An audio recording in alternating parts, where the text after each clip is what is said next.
ബ്രിട്ടീഷുകാരാണ് കൊണ്ടുപോകുന്നത്. എൻ്റെ രാജ്യസ്നേഹം ഇവർക്ക് രാജ്യദ്രോഹമാണ്. അതുകൊണ്ട് തന്നെ ഇനിയൊരു തിരിച്ചുവരവുണ്ടാവുമെന്നറിയില്ല.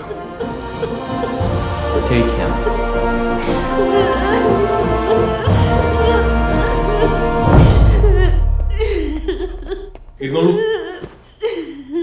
Good, very good. കാണേ സാർ ഇരിക്കട്ടോ.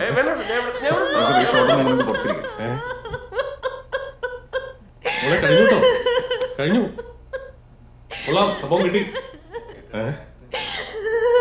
ആരെങ്കിലും ഉണ്ടോ ഒന്നൊന്ന് പറഞ്ഞു കൊടുത്തേ, ഒന്ന് വിളിച്ചോണ്ട് പോയി. It's okay, we got it. ഞാൻ പുറത്തിരിക്കാം. മതി മതി, നിർത്തിക്കോ. എങ്ങനെയുണ്ടായിരുന്നു? ആർക്കും മനസ്സിലായില്ല. ഇല്ല, ഈ ഫോണിൽ ഞാൻ നന്നായിട്ട് ഷൂട്ട് ചെയ്തിട്ടുണ്ട്. ഇത് സോഷ്യൽ മീഡിയയിൽ ഇട്ടാ വൈറലാവുന്നുള്ള കാര്യം ഉറപ്പാ. നല്ല മൈലേജും കിട്ടും, കുറെ ഫാൻസും കൂടും. കഥാപാത്രത്തിൽ നിന്ന് ഇറങ്ങി വരാനാവാതെ നടി ശ്രേയ ലക്ഷ്മി, അങ്ങനെ ഒരു ക്യാപ്ഷനും കൂടി കൊടുക്കാം. ഒരു 3-4 ക്യാപ്ഷൻ ഞാനും കൂടെ പറഞ്ഞു. എടോ, 10-12 വർഷമായിട്ട് ഞാൻ ഈ ഇൻഡസ്ട്രിയിലുണ്ട്. ഇങ്ങനത്തെ കുറെ കുരുട്ടുകളെ കണ്ടിട്ടുണ്ട്. ഈ കുരുട്ടുബുദ്ധി കാണിക്കുന്ന എഫേർട്ടിന്റെ പകുതി ഓണസ്റ്റ് ആയിട്ട് അഭിനയത്തിലിട്. അങ്ങനെയാണ് കുറച്ചും കൂടെ കളത്തി നിൽക്കാം. സോറി സർ, വേറെ ആരോടും പറയല്ലേ. ഞാനായിട്ട് ആരോടും പറയില്ല, പക്ഷെ ഇത് ആർക്കും മനസ്സിലായിട്ടില്ല കേട്ടോ. ശരി, വേണ്ടായിരുന്നു. നമസ്കാരം. ഈ സോഷ്യൽ മീഡിയ വന്നതിന് ശേഷമുള്ള ചില ഏടാകൂടങ്ങളല്ലേ വൈറലാവുന്ന ഇപ്പൊ ചിലരുടെ വയറ്റിപ്പഴപ്പ്. പ്രാവശ്യം ഞാൻ വായിച്ചു, ഗംഭീര സ്ക്രീൻ പ്ലേ ആണ്. എനിക്കിത് ഭയങ്കരമായിട്ട് ഇഷ്ടപ്പെട്ടു. അത് പറയാനാണ് ഞാൻ വിളിപ്പിച്ചത്. ഇതില് 3 ക്യാരക്ടേഴ്സും അടിപൊളിയാണ്. 3 രീതിയിൽ പെർഫോം ചെയ്യാനുള്ള. ഞാനേതാ ചെയ്യേണ്ടതെന്ന് പ്രകാശ് ചേട്ടൻ ഡയറക്ടറോട് സംസാരിച്ചിട്ട് പറഞ്ഞാൽ മതി. Thank you Asif. ഈ പ്രോജക്റ്റ് എന്റെ കച്ചിത്തുരുമ്പാ. ഹേ പ്രകാശ് ചേട്ടാ, വെറും മണി മേക്കിംഗ് അല്ല, സിനിമയോട് സ്നേഹമുള്ളതുകൊണ്ടാണ് നിങ്ങളുടെ കണ്ണിപ്പോൾ ഇങ്ങനെ നിറയുന്നത്. നമുക്കൊരു ജൂൺ ജൂലൈ എന്നുള്ള രീതിയിൽ തുടങ്ങിക്കളെ പോരെ? എൻ്റെ റെമ്യൂണറേഷനും കാര്യങ്ങളെ പറ്റിയൊന്നും സാർ ഇപ്പോൾ ബോധർ ചെയ്യണ്ട. പക്ഷെ പ്രൊഡക്ഷനിൽ കോംപ്രമൈസ് ചെയ്യാതെ നമുക്ക് ഈ പടം ചെയ്യണം. തീർച്ചയായിട്ടും. ഇത് കലക്കും പ്രാവശ്യട്ടാ, ഞാൻ കട്ടയ്ക്ക് കൂടെയുണ്ട്.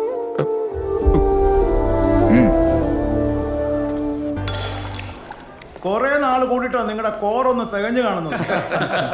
അപ്പൊ ഇന്ന് കമ്പിളിപ്പുതപ്പിന്റെ പേരിലടിക്കാം. കമ്പിളിപ്പുതപ്പിന്റെ പരിപാടിയും കഴിഞ്ഞു, ഇവന് കിട്ടാതെ കാശും കിട്ടും. പ്രകാശം പറഞ്ഞ പോലെ മോഹന് കിട്ടാൻ പോകുന്ന നാഷണൽ അവാർഡിന്റെ പേരിൽ നമുക്ക് അടിക്കാം. എന്റെ പൊന്ന് രവിയേട്ടാ, അതൊന്ന് കിട്ടട്ടെ, എന്നിട്ട് പോരെ. ഈ പ്രാവശ്യം നിനക്ക് കിട്ടുമെന്ന് ഞങ്ങൾക്ക് ഉറപ്പുണ്ട്. അതുകൊണ്ടല്ലേ പറയുന്നത്. ഇതിന് നിനക്ക് കിട്ടിയില്ലെങ്കിൽ എന്റെ സിനിമാ നിർമ്മാണം ദാ ഇതോടെ ഞാൻ നിർത്തി. ഞാനും നടിക്കാം.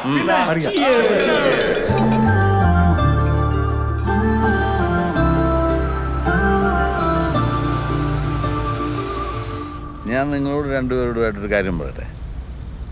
ഇവിടെ ഇപ്പൊ ഞങ്ങൾ രണ്ടുപേരും മാത്രമല്ലേ ഉള്ളൂ. സാർ ധൈര്യമായിട്ട് പറ.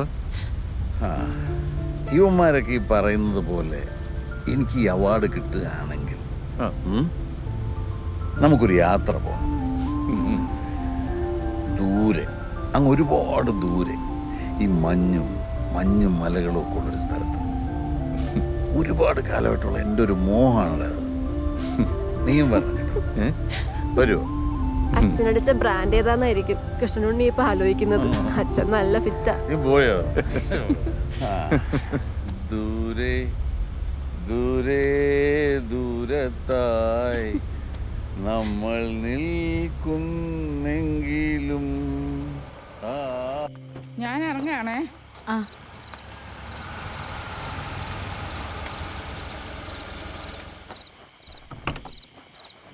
ഇതാരുടെ വണ്ടിയാടാ? അവിടുത്തെ എങ്ങോട്ടാ പൊതിയൊക്കെ ആയിട്ട്? ഓ, ഇത് ഇത്തിരി എണ്ണയും കുഴമ്പുവാടാ. അവനോട് പറഞ്ഞ എന്നും അങ്ങ് സിനിമയല്ലയോ. അങ്ങേർക്കിപ്പോ എങ്ങനെയുണ്ട്? ഇപ്പൊ കുഴപ്പമില്ലെന്നാ തോന്നുന്നു. ഈ അറ്റാക്ക് അങ്ങനെ പൊടുന്നതിനെ വരൂടാ. മുതുകുവേദനയും കൈതരിപ്പൊക്കെ നേരത്തെ അറിയുന്നല്ലേ? സാർ അത്യാവശ്യം കുടിച്ചിട്ടുണ്ടായിരുന്നേ. അങ്ങനെയാണെങ്കിൽ അറിയാൻ ഒക്കത്തില്ല. ഞാൻ കഴിയണോ? ഓ വേണ്ട, നീ പോലും കഴിച്ചിട്ട് ഉറങ്ങി. അവന് ചോറെടുത്ത് വെക്ക്, ഞാൻ പോവാ. താക്കോലിങ്ങളാ, കഴുകിയിട്ടേക്കാം. ആ കൊച്ചിൻ്റെ കൂടെ ആരുണ്ട് ആശുപത്രിയില്? ഒരു കൂട്ടുകാരി വന്നിട്ടുണ്ട്. ഏട്ടാ, ഏത് ട്രൂപ്പിന്റെ ലെറ്റേഴ്സ് ഇൻവിറ്റേഷൻസ് ഒക്കെ മേശപ്പുറത്തിരിപ്പുണ്ട്. നീ വന്ന് കഴിക്കും. ഇതിനൊക്കെ എത്ര മൈലേജ് കിട്ടൂടാ? ഇതിന് ഒരു 10-12 കിട്ടുമായിരിക്കും. ഒന്ന് കഴുകിയിട്ടേരാ. അത് ശരി.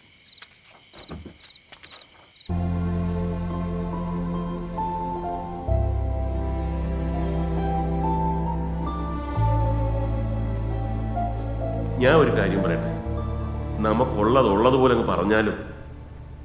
പ്രകാശേട്ടാ, തമാശ കളിക്കല്ലേ? പ്രയാസം ഉണ്ടാക്കുന്നൊന്നും പറയാൻ ഞങ്ങൾ സമ്മതിക്കത്തില്ല.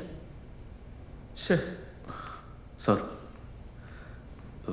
ഞാനൊരു വഴി പറയട്ടെ. ഓരോന്നിങ്ങനെ കാട് കയറി ആലോചിച്ചപ്പോൾ തോന്നിയാ. ശ്രീയോട് പറഞ്ഞപ്പം നിങ്ങളോട് എല്ലാവരോടും ഒന്ന് ചോദിക്കാൻ പറഞ്ഞു. വളച്ചു കെട്ടാതെ കാര്യം പറയടൂ. അതായത് അവാർഡ് ഉണ്ടോ ഇല്ലയോ എന്നുള്ളത് മോഹൻ സാർ എങ്ങനെ അറിയുന്നു?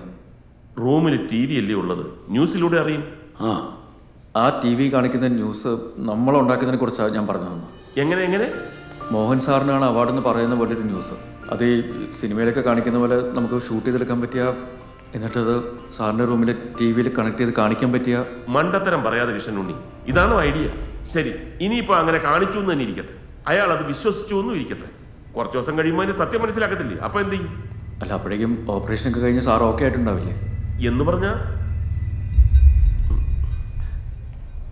പറഞ്ഞ അല്ല, ഈ പറഞ്ഞ പോലെയൊക്കെ കാര്യങ്ങൾ പ്രൊസീഡ് ചെയ്യുകയാണെങ്കിൽ നാളെ വൈകുന്നേരത്തിന് മുമ്പേ ഇത് ഒപ്പിച്ചെടുക്കാൻ പറ്റുമോ? ശ്രമിച്ചു നോക്കാം സാർ, എങ്ങനെയെങ്കിലും നടത്തിയെടുക്കാം. മതി. ഇനി കൂടുതൽ ഐഡിയ ഒന്നും ആരും പറയണ്ട. എന്തിന്റെ പേരിലായാലും അയാളെ കബളിപ്പിക്കാൻ ഞാൻ സമ്മതിക്കില്ല. അയാൾക്ക് കുറച്ചൊക്കെ വിഷമം ഉണ്ടാവുമായിരിക്കും, എങ്കിലും കാര്യങ്ങൾ പറഞ്ഞ് ഞാൻ സമാധാനിപ്പിച്ചോളാം. പ്രകാശേട്ടാ, നാളെ കഴിഞ്ഞ് സർജറിയാണ്. ഒന്നുകൂടെ ആലോചിച്ചിട്ട്.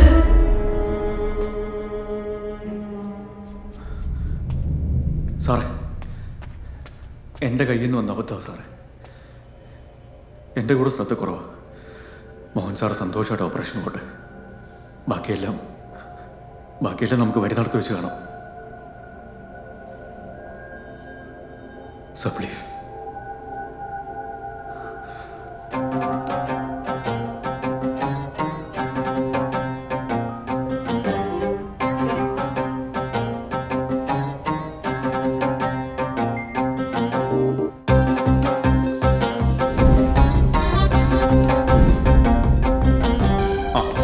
അതെ, ചെയ്യേണ്ട കാര്യങ്ങളും അറേഞ്ച് ചെയ്യേണ്ട സംഭവങ്ങളെല്ലാം ഇതിലിരിക്കുന്നു.